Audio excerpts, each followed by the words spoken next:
처음 취업을 준비하시는 분들이 취준 과정에서 가장 많이 일으키는 오류 중 하나가 본인이 생각하는 소위 말하는 스펙, 학점이나 대외활동, 영어 성적, 아니면 다양한 공모전 등등에 대해서 쌓아놨다고 완성됐다고 생각한 시점에서 내가 가지고 있는 스토리라인이나 서사를 정리하지 않고 본인이 스펙으로만 지원할 수 있다 생각하는 모든 기업에 다 난사를 하는 겁니다. 취준생분들이 생각하기에 내가 지원해놓은 모수가 많으면 그에 대해서 일정 정도의 합격률만 벌어놓으면 결국 면접으로 갈 수 있는 기업의 수도 많아질 거다라고 생각을 하시는 것 같습니다. 근데 취업 게시판이나 일반 커뮤니티 보면 보통 이런 글들이 많죠. 내가 서류를 30개 넣었는데 딱 하나만 붙었다. 내가 100개를 지원했는데 하나도 붙지 못했다. 등등의 글들이 많습니다. 왜 그럴까요? 취준생분들의 시간은 한정적이에요. 하루의 시간은 정해져 있고 지원을 할 때 자기소개서와 지원 동기와 본인의 서사를 풀어놓을 시간이 굉장히 부족합니다. 근데 난사를 한다는 건 쉽게 말하면 각각에 대해서 준비를 하는 시간이 분산될 수밖에 없다는 거죠. 그 말인즉슨 하나의 지원 공고를 준비할 때조차도 충분한 시간을 투자하지 못하기 때문에 본인이 가진 역량이나 강점들을 다 끌어낸 본인만의 스토리나 서사가 아니라 결국에는 그냥 평범한 일반적인 겉핥기 수준의 자기소개서와 지원 동기를 쓸 수밖에 없습니다. 여러분들이 지원했던 기업의 면접관들은 이력서를 1년에 수백 개, 수천 개, 많게는 수만 개씩 봅니다. 그러면 이 사람이 정말 우리 기업을 들어오고 싶어서 준비했고 스토리를 썼고 서사가 느껴지는지, 아니면 다른 곳에서 썼던 자소서를 붓하면서 약간의 수정만 했는지 챗GPT를 그대로 긁어왔는지는 당연히 면접관들은 전문가이시기 때문에 그대로 느낍니다. 사람이라면 자신한테 집중해주는 사람이 어떤 사람인지 느껴지고 그 사람의 손길과 눈길이 다 느껴집니다. 기업도 서류지만 본인의 이야기들을 글자로 쓰는 거지만 그 글자 하나하나에 진심이 녹아져 있는지, 열정이 느껴지는지, 얼마나 충분한 시간을 투자했는지에 따라서 면접관들이 느껴지는 그 사람의 진심이 달라질 겁니다. 난사를 한다는 건 본인이 지원을 하고 지원 끝냈습니다, 완성을 하는 거에 대해서 쾌감을 줄 수는 있습니다. 하지만 절대 면접으로 가는 그 합격률, 그 여정 자체를 절대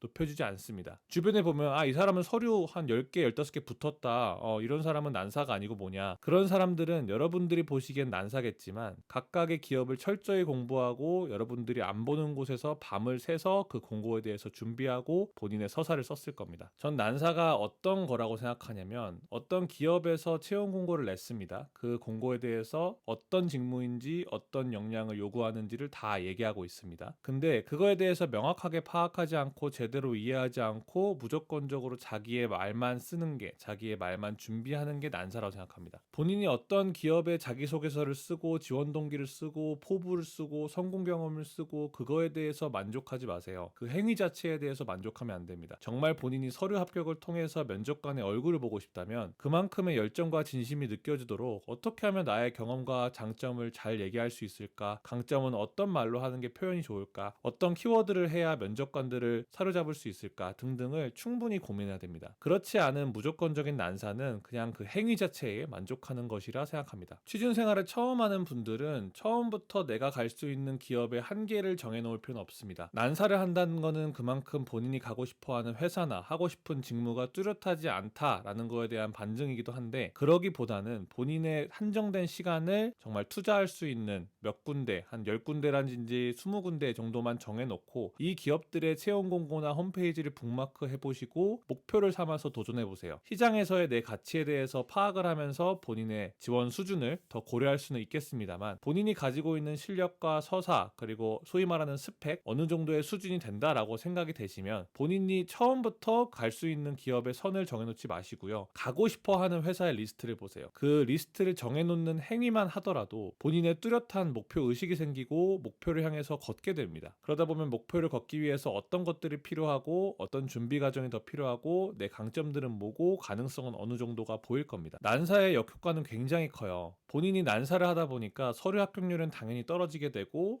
몇십 군데를 넣었는데 한두 군데만 붙게 됩니다. 근데 당연히 해당 공고에 대해서 면접조차 제대로 준비가 안 됐을 확률이 높으니까 계속 떨어지게 되죠. 그러면 지원자들은 반복적인 탈락을 하게 되면 본인이 처음에 생각했던 기업들보다 계속 낮춰서 어디든 들어가는 게 중요할까요? 라는 악순환이 반복됩니다. 돼요. 그럴 수밖에 없다 생각해요. 취준생이란 시절은 워낙 흔들리기 쉽고 자존감이 낮은 시절이라고 생각을 합니다. 그럴 때일수록 본인의 선택이나 판단에 역효과를 주는 난사를 절대 하지 마시고요. 본인의 가치를 어떻게든 찾아서 집중시킬 수 있는 좀 더 집중과 선택의 시간을 가져야 되는 게 저는 취준의 시기라고 생각을 합니다. 당연히 현실적으로 지금 취업 시장이 굉장히 어렵고 앞으로 더 어려워질 겁니다. 기업들은 계속 덜 뽑을 거고요. 그때마다 취준 시장을 뚫기란 정말 바늘 뚫기만큼 어려울 것 같은데, 그럴 때일수록 정말 난사보다 집중을 하는 사람들이 면접관들의 눈에 빛이 납니다. 제가 항상 말씀드리는 취준에서의 기본기, 나의 역량, 경험, 이력, 성격, 가치관들이 지원하시고자 하는 공고와 잘 부합하는지, 잘 부합한다고 생각이 들면 거기서 나의 유일 가치를 어떻게 찾아서 어필할지에 대해서 계속